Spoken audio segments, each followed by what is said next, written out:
Well, I think the Big 12 is a one-bid league in 2024. The same doesn't have to be true for the ACC. You are Locked On College Football, your daily podcast on all things college football. Part of the Locked On Podcast Network, your team every day. Welcome, everybody, to another episode of Locked On College Football. I'm your host, Spencer McLaughlin. Thank you so much for making this your first listen or your first view every day. Part of the Locked On Podcast Network, your team every day. If you want to stay up to date with all the realignment, coaching, carousel, portal talk, this is the show for you. The biggest stories in the greatest sport on planet Earth. Today's episode is brought to you by Game Time. Download the Game Time app, create an account, use code LOCKEDON for $20 off your first purchase. I'm joined today by Kenton Gibbs, the co-host of Locked On ACC. He's at TGIF_Kenton on X, formerly known as Twitter. Here's where my head is at with this, Kenton. The Big 12, I think Utah's the favorite over there, but we've seen them come very close to, but not make a 4-team playoff. It's different in the 12-team world, of course, but I think the Big 12 has got good teams, might have more depth than the ACC, but I think at the top you have more teams that I could see getting into the 12-team college football playoff. I think Florida State, who we'll definitely get to on today's show, has got a really good chance to win 11 or more regular season games. But I think there are more teams capable of potentially knocking them off in a conference championship and stealing that automatic bid underneath. And I think that's more true in the ACC than it is in the Big 12. How do you view the ACC's playoff hopes? Is it a one-bid league or a two-bid league? You know, the national perception is going to want to push this to a one-bid league. In order for the ACC to be a two-bid league, there are going to have to be multiple teams that are flatly dominant. And I'll take it a step further. One of the non-big brands has to win the ACC in order for the ACC to be a two-bid league.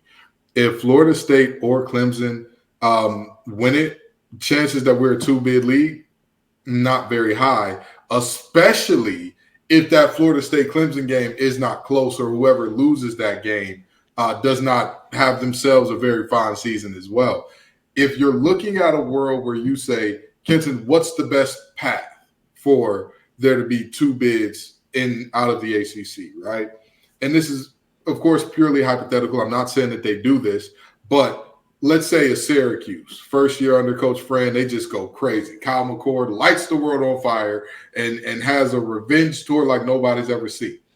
If they go on and beat, a Clemson or a Florida State in the ACC championship, a team that their only losses were to Syracuse per se, in the ACC championship, then you'd be looking at, oh, well, wait a minute now.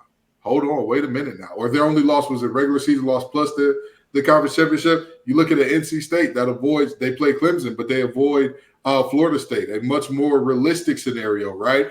A team that everybody talks about all the additions offensively in the portal and a defense that's coached by Tony Gibson. You got to feel good about it because that brother can coach. He could put out 5 sentient Roombas and 4 JV football players and leave 2 spaces empty, and he'd still find a way to get himself some stops. So, with that being said, you're looking at that team and saying, if they can run the table, if they can survive the early test of Tennessee and Clemson early, and they can go undefeated and maybe see a Florida State who is also undefeated or maybe one loss coming into the ACC championship game, and then boom, they win that game, but it's a close one.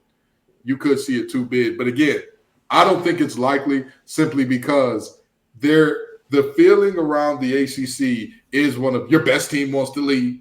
None of your teams are all that good. You're very mid. And it's the difference between, I don't know if you've ever seen it or not, but the picture where it was 2 different young men telling the same woman at work, you look very pretty. And the handsome, fit guy with the full head of hair, it was like flirting. And then the bald, chubby guy, it said sexual harassment. As a bald, chubby guy, I take offense to that. Some of us look decent too. But that's the reality.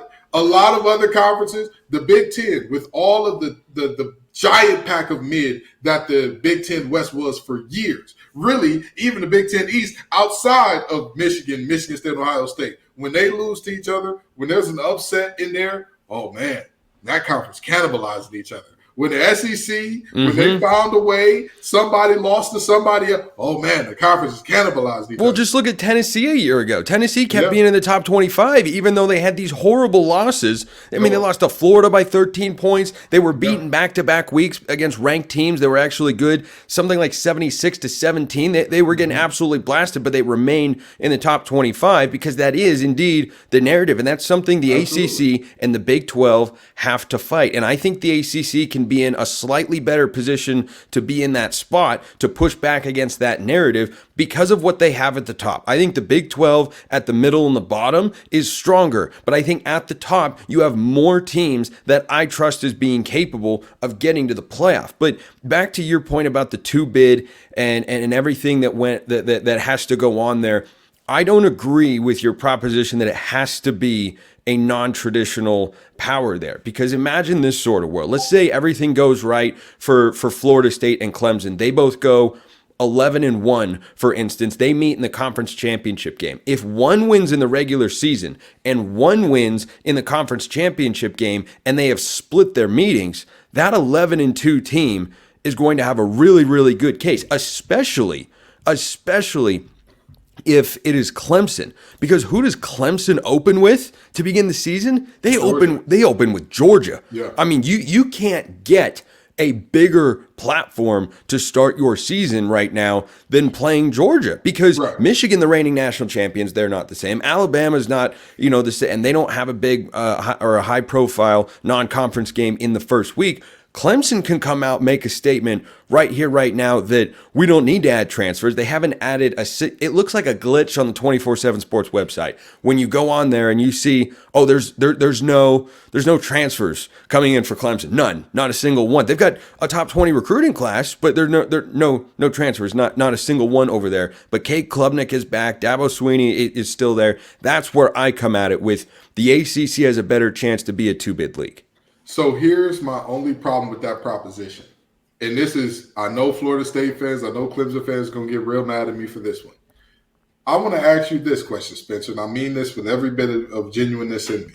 Okay. Do you believe that those are two types of teams with the intestinal fortitude to go 11-1, to not tuck tail and turn away if things go wrong? Let's say Clemson loses to a Georgia early. Do you think that Clemson team is the type that has the constitution to say, you know what, that was one loss, we'll bounce back, shake back, pick ourselves up? Okay. I don't believe they are. Okay, Florida State is in a very similar situation for me. So I need to see how they lose the game. If they come out and they get run off the field, that's one thing. If they lose on a field goal with 20 seconds left, that's a different matter. What I see with those two programs in a subjective world, and why I brought them up, is that their brand in college football is a lot stronger than anybody else's in the ACC. So if you're talking about getting an at-large berth, we all know that these considerations are real.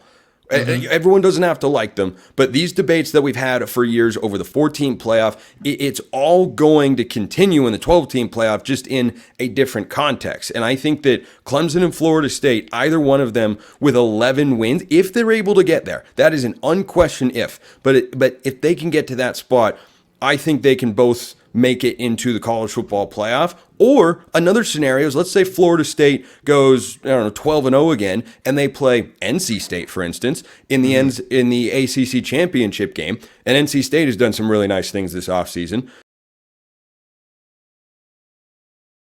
Today's episode of Locked On College Football is brought to you by Game Time. Game Time is the fast and easy way to buy tickets for all the sports, music, comedy, and theater events near you. Right now, all users get $100 off when you buy a big game ticket with code VEGAS100. With killer last-minute deals, all-in prices, views from your seat, and their best price guarantee, Game Time takes the guesswork out of buying tickets. Game Time is the only ticketing app that gives you complete peace of mind with your purchase, and they're obsessed with helping you find ways to save money on tickets. They have deals right up to the start of the event, and Game Time's even got deals an hour after the event starts as well, so you can get last minute seats. It's the best place to find last minute seats. Take the guesswork out of buying tickets with Game Time. Right now, all Game Time users get $100 off a big game ticket with code VEGAS100. Terms apply. Or just download the app. Just download the app, use code VEGAS100, that's Vegas 100, for $100 off a big game ticket. Or if you're not going to the game, use code Locked On for $20 off your first purchase. Download Game Time today. Last minute tickets, lowest price guaranteed.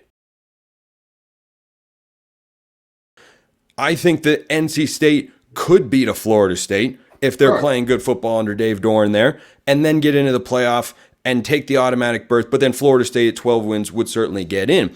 But that's agreeing with my proposition, because I said it had to be one of the non-traditionals to win. I think that's right, and I think that's an option and a viable one. I don't think it's the only option, though. I agree. That's where my disagreement comes in. I don't think it's the only option. But in the lens of hypotheticals, Clemson and Florida State could both go 12-0, 11-1 type deal, and both get. I see where you're going. I could see that. I want to get you out of here on this, Kenton. One thing that stood out with this ACC schedule release was Florida State's schedule is so favorable. And that is a coaching staff with plenty of players that have got a chip on their shoulder. That is a culture, that is a fan base that has got a chip on their shoulder. Whether you feel that's justified or not, that is how they feel. They've got Clemson at home. They only have 4 true road games because in week 0, they play a neutral site game in Dublin against Georgia Tech. Their 4 true road games are at Duke, at SMU, a newcomer to the ACC, a first-year head coach in Manny Diaz, at Miami, and at Notre Dame. I look at this Florida State team. I'm not crazy about DJ Uiagalelei, but I believe that this is at least a 10-win team, and I won't be surprised if it's 11 or 12, given how their schedule plays out. Here's the thing. If you talk about this Florida State team going undefeated, I can see it happening. I'm not going to say that there is not a world where that happens. But if you're also talking about a Florida State team that wins 9 games, I can see that happen. This team, I agree. I don't believe that people are truly appreciating how much talent was lost by that team last year. Like, I really don't. You're talking about a top 10 pick in Jared Verse. You're talking about an all-conference guy in Braden Fisk. Mind you, we're not even talking about Jordan Travis yet, the quarterback that was so good. The committee said, without him, you are a completely different team. We don't believe in you.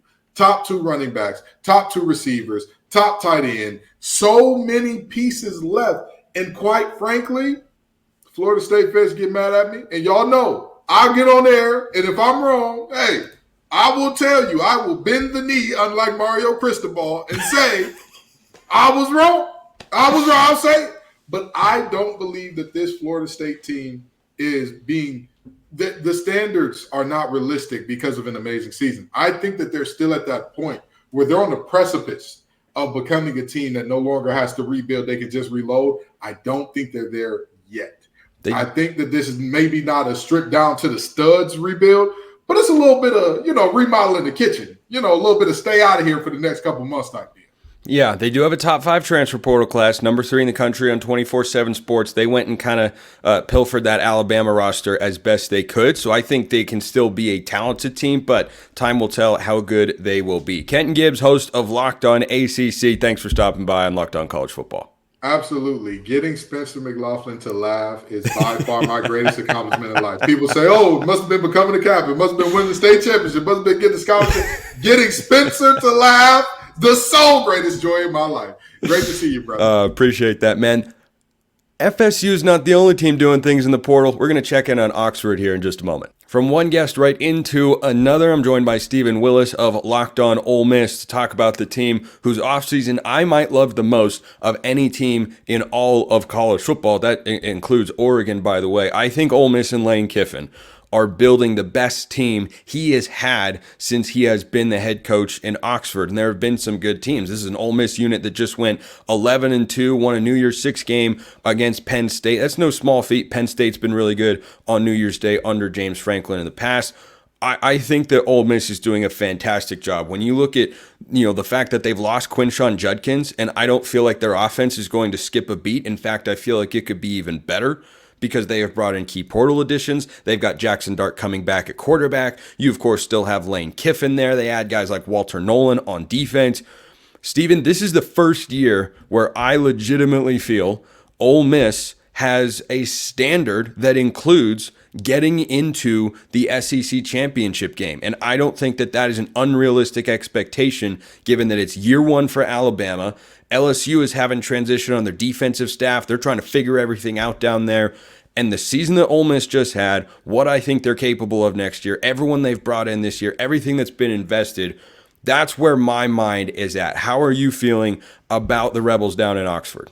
Well, I'm unbelievably giddy, honestly. If you look at what's going on, I've been following Ole Miss sports for nearly 50 years at this point. The first game that I saw and went to was in 1982. So it's been a long ride. And most of the time in Ole Miss games and in Ole Miss seasons, there's always like a yeah, but type situations. Like Ole Miss is going to have a really good football team, but yeah, but something else would happen because there was a glass ceiling. There was a level that talent just, you couldn't get you past. Alabama was always going to have an advantage over Ole Miss. Auburn was going to have an advantage. LSU, because of the talent. That doesn't necessarily exist. And I was going through doing like preliminary W's and L's looking at the schedule. And normally you look at it as like, okay, that's 3 L's, that's 7 W's, and there's some toss-ups. This one is like, hey, okay, I can see a toss-up and I see a whole bunch of W's. And at that point, I just start laughing maniacally and walking around in a circle and drinking beer. I mean, that's all you can do if you're an Ole Miss fan. Yeah, I think the transfer portal moves have been really good. They have the number one class on 24/7 Sports, and to me, that's not an inflated ranking or a phony ranking. It's one that I look at and the quality of players they've brought in, and I go, I feel like Ole Miss has gotten better. So let's go to the transfer portal and not even talk about all the returners. Sure, you have Quinshon Judkins leaving, as I mentioned, and some other departures as well, as is the case. Every roster goes through attrition there. But what stands out to you the most about this transfer portal class for Lane Kiffin? Oh, the front seven. Walter Nolan and Princely Amon-Mielen have completely transformed defensively how this unit looks. When you add Chris Paul at middle linebacker with those two defensive linemen, because that means that J.J. Pegues and Jared Ivey, who was the alpha dog and the number 2 in command last year, they get to be the number 3 and the number 4 this year. And whenever that happens, honestly, you hate to talk about what's going on. It's like what's happening with Ole Miss basketball. Matthew Morrell was like the guy last year. They brought some transfers in. He became the third option, and all of a sudden, Matthew Morrell's the best player on the field or on the court. I think something similar is going to happen on the defensive line. You have a major pass rusher in Princely Amon-Mielen. Unbelievably impressed. Walter Nolan is the top player that's ever gotten into the transfer portal in the short time that there has been a transfer portal. And you have Chris Paul, who was a Butkus watch list award candidate, and TJ Dudley coming in, who had to sit out for most of last year, but got to play in the Peach Bowl. The front seven of this defense is going to make it to where the back seven looks really good. Whenever you were planning on having 2.5 to 3 seconds to throw the football, or you did last year, maybe this year it's 1.5 seconds to 2 seconds. Maybe a pass gets thrown a little bit off the target. The defensive back makes a pick, and all of a sudden, year when last year you needed 25, 26 points to comfortably feel like you're going to win a football game. This season, you might only need 15. You might only need 16 points to win a football game because of how good the defense is going to be. Do you feel like that was the biggest weakness for Ole Miss going into the offseason? What was the defensive side of the ball? Lane Kiffin's teams have always been able to score points. He's gotten good production from his quarterbacks. Dart, I love having him in that system for another year. Was that the area that Ole Miss most needed to address in the transfer portal this offseason? And do you feel like they have done enough to be one of the best units, or at least an improved unit from a year ago in the SEC? Yes, I think defensively they needed a little bit of work. They were pretty good defensively last year, but they were pretty good schematically, and they needed some dudes. Georgia kind of exposed them last year. They had trouble trying to stop LSU in that shootout that went up and down the field. Texas A&M with Bobby Petrino figured them out in the second half, and it took a blocked field goal to win that game. When you look at that happen, they realize, hey, we need to figure out a way to handle these deficiencies because these are the teams we're trying to compete with right now. Elite 5-star type athletes that we're going to line up against. We need players that compete with them. We don't just need good football players that have a ton of heart, the lunch pail warriors, the gym rats, those guys are going to be really good to a certain extent, but sometimes you just need dudes. And this Ole Miss defense is recruiting a good number of dudes on that side of the ball, to the point where like Juice Wells and Logan Diggs and Daquan Wright, those players on the offensive side, those skill players that normally would be the talk of the offseason for Ole Miss football, nobody's even talking about. The other thing they've done is added guys from the offensive line. So Washington's offensive line last year won the Joe Moore Award for the best offensive line in all of college football, deservedly so. Ole Miss has added 2 guys from that Washington unit that were at very least a part of it. Each had over 600 snaps, one of them over 900 snaps a season ago for the Huskies. So where do you see Julius Buelow and Nate Kalepo fitting into the rotation? Do you think that they are more complementary depth pieces, or are these guys who are going to step in and protect Jaxson Dart right away? I think Kalepo is a plug-and-play guy. He's going to get on the field. He started 15 games last year. He's probably going to be penciled in at left guard. He's going to be playing next to Diego Pounds, the transfer that's coming in from North Carolina. And then Buelow and Jeremy James and some other pieces, they're going to compete. Jerquan Scott for that right guard position. I think that is the competition piece. I think that Nate Kalepo is going to come in and win the job. And then obviously you have Micah Pettis and you have Caleb Warren, and you have a lot of pieces coming back on Ole Miss's offensive line, to the point where I was like, man, Ole Miss could go 10 deep if you actually play 2 different lines of offensive line this year. They don't do that, but they could, because of how many players they have coming back and then just bringing 4 new players in. It's weird. I think this Ole Miss team is one of the top contenders in the SEC next year because of what they have done this offseason. Do you feel the same way?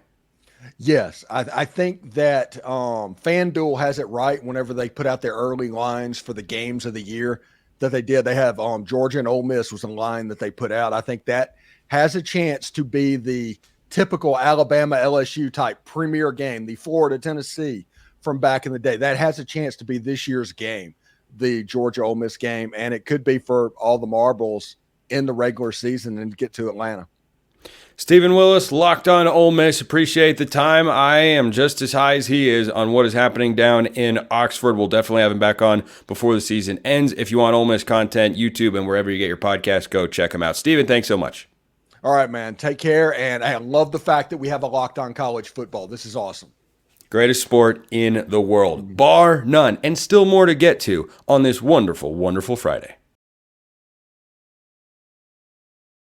Before I send you off into the weekend, let's send you over to FanDuel first, because the NFL regular season, that has come and gone for quite a while. But guess what? The playoffs are still here, and there are 3 games left in the NFL season, and there's still time to get in on the action with FanDuel, America's #1 sportsbook. They have college football lines already available for 2024. Can you believe that? Can you believe you can already bet college football games? I can, because it's the greatest sport on planet Earth. Right now, new customers get $150 in bonus bets guaranteed when you place a $5 bet. That's $150 in bonus bets, whether you win or lose. You don't have to be right. You go look at a line over there and say, ooh, Colorado minus 8.5 against North Dakota State. Boy, I think that's too much disrespect for Dion. I'm putting on Colorado. And if they win the game 27-20, guess what? You get $150 in bonus bets when that game comes to a close, no matter what. The app is super easy to use. You can do live same-game parlays, find bets in the new Explore tab, make a parlay in the Parlay Hub, which is the best way to find popular parlays, all that, and so much more. Visit FanDuel.com/lockedon. Make your first bet a layup. FanDuel, official partner of the NFL. Utah has to make the college football playoff this year. It's not the last time they'll ever have the chance, but this is the best opportunity Utah will have to make the college football playoff. They should be, once all the odds come out, the betting favorites in the Big 12. They have the most experienced quarterback in the entire Big 12. They are supporting that quarterback by bringing in quality targets via the transfer portal, and Utah's defense is as reliable as death and taxes. Year in, year out. Kyle Whittingham, Utah, defense. I don't care who they've lost. I don't care who they've added. That's going to be a team that plays defense every single season. So Utah went 8-4 in the regular season last year before a disappointing Las Vegas Bowl loss to Northwestern, in which they put up just 7 points. They held the Wildcats to 14. The defense didn't falter in that particular game. The offense did. The offense that once again is going to be led by Cam Rising, that is going to have Carson Ryan coming over from UCLA. That's a 4-star tight end transfer. They've got Tayshaun Lyons, the wide receiver, coming in from Washington. Dorian Singer, who a couple of years ago led the Pac-12 in receiving yards whilst at Arizona. You have all of the pieces. Everything is there.